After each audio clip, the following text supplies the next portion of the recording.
So, today I want to talk about who are you and one way to discern that accurately.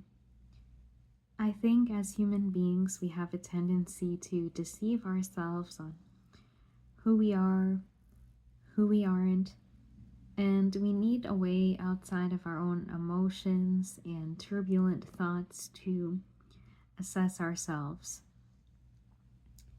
We can be brought low from shame, or we can be brought way too high with pride, and none of those things actually assess the substance of the person.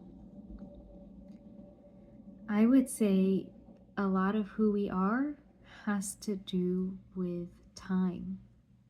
Why? Time is something underlying, limited, and precious for us all. And what we invest our time in reveals a lot on who we actually are. Not who we think we are, not who we tell ourselves and others we are, but what we actually are. So, for example, if I tell myself I'm someone who is a knowledge seeker, yet I'm looking at dramatic gossip all hours of the day and not doing anything to edify my mind, am I really a knowledge seeker? Or am I someone wanting to tell myself I am? Or, for example, if I tell myself I am selfless, but then I look historically at the amount of times I've spent helping others, aiding others, and I find I have not done anything charitable in years, am I really selfless? So, looking at what you've done and the things you've said is a way to assess yourself a little more clearly. It's not to say that those things are what make up the heart. It's to say that those things are the outpourings of the heart. And when the heart changes and becomes purer, the outpourings will change naturally. But the first thing is understanding the state of our hearts. And when I did this with myself, I came to some realizations that hurt for me. I realized sometimes I was irrationally caught up in my feelings, which is why I made a post on this. I realized that I replaced my sensitive emotions for a level of rationality that would lead to greater awareness of my faults. And I realized I was distracted from many things around me. And I realized I have plenty of inner work that I want to be doing.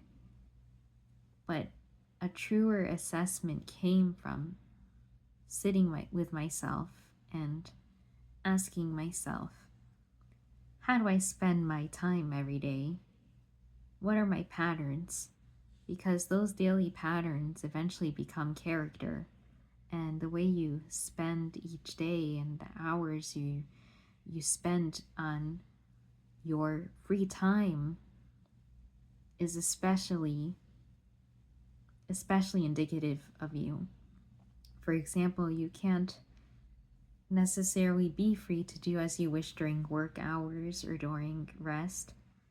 So, to specify further, I would say what you do with your free time, your liberated time, is really a good place to start looking at what you prioritize, how much you do, how habitually you do, and likewise, what you don't spend time on is how little it matters to you. And I found some things that mattered little to me really bothered me. I realized I could be a better person. I realized there were some things I couldn't gloss over. And those realizations, as much as they hurt in the moment, have been lending themselves to forming me into a better person who stewards my time with care and increasing awareness. So I would say sit with yourself with a piece of paper and write, who am I? And then write down, this is my free time hours. And put down for each of those hours, what do you usually do? And then your conscience will tell you what you could be doing, something to better yourself for the world. And I want you to write down in another column what I'm not doing. So write down what you're doing and what you're not doing that your conscience is telling you you should be. And that'll give you a place to start. And it won't be overnight. Nobody changes overnight. Nobody is perfect. This is not to guilt yourself or despair over any of this. This is something every person undergoes as they transform. But I just wanted to give this idea on something humbling and changing that makes us kinder. Thank you.